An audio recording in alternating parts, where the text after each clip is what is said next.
তোমাদের মা হাসিনা যে 17 বছর তোমাদেরকে ঠান্ডা দিয়া পিটাইয়া ঠান্ডা রাখছিল ওইটাই তাহলে ভালো ছিল মিয়া। 17 বছর যখন হাসিনা ক্ষমতায় ছিল তখন আপনাদের আন্দোলন কোথায় ছিল? এই শিক্ষকের আন্দোলন, কাজের বুয়ার আন্দোলন, আনসারের আন্দোলন, অমুকের আন্দোলন, তমুকের আন্দোলন, প্রতিদিন নতুন নতুন আন্দোলন। এখন বাসা বাড়িতে যারা কাজের মেয়েরা আন্দোলন করতেছে, বিভিন্ন প্রাইভেট কোম্পানির ছেলেপেলেগুলো প্রেস ক্লাবের সামনে এসে আন্দোলন। আরে বাবা, নজিরবিহীন একটা আন্দোলন শুরু হয়েছে দেশে।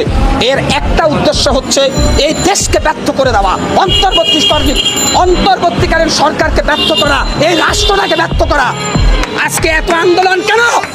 এর কারণ হচ্ছে প্রশাসনের নিষ্ক্রিয়তা। এই আন্দোলনের জন্য তো দেশ স্বাধীন হয় নাই। আন্দোলন ছাত্র জনতা একসাথে করেছে একটা ভোটের অধিকারের জন্য, দেশটা স্বাধীনতা উপভোগ করার জন্য আন্দোলন করেছে।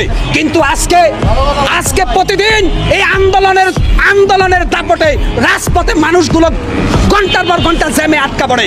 শিশু, বৃদ্ধ, কিশোর বাসের মধ্যে জ্যামে পড়ে অতিষ্ঠ হয়ে যাচ্ছে। প্রত্যেকটা জায়গায় গাড়ি বন্ধ। সিএনজি আলার আন্দোলন করে, রিক্সার ড্রাইভার আন্দোলন করে।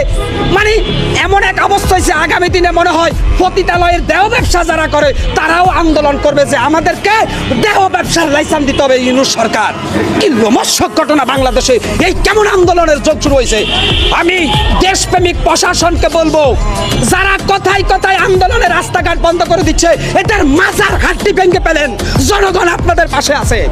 এরা আন্দোলনকারী নয়, এরা দুষ্কৃতকারী ছারপোকা, এরা দেশের শত্রু।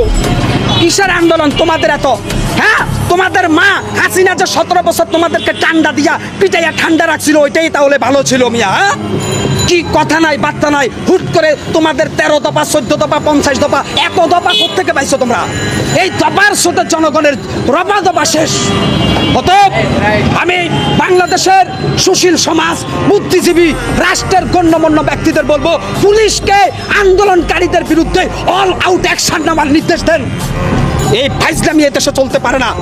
আন্দোলনের নামে রাস্তাঘাট বন্ধ করে একটা রাষ্ট্রটাকে আজকে ব্যর্থ করে দিচ্ছে। পবিত্র রমজান মাস, মানুষ ইফতার করবে, বাসায় যাবে, যেতে পারছে না। বিভিন্ন জায়গায় রাস্তাঘাট বন্ধ করে দিয়ে তারা শুয়ে পড়ছে। ঠুনকো একটা কথা দিয়ে আন্দোলনের নামে এখন রাস্তায় শুয়ে গাড়ি ঘোড়া বন্ধ করে দিচ্ছে।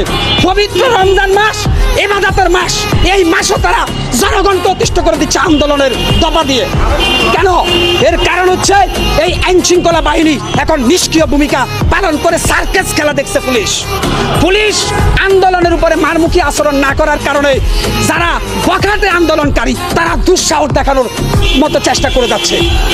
এই রাষ্ট্র এভাবে যদি আর কিছুদিন চলতে থাকে, এই রাষ্ট্র এরা তছনছ করে উগান্ডার মতো করে ফেলবে।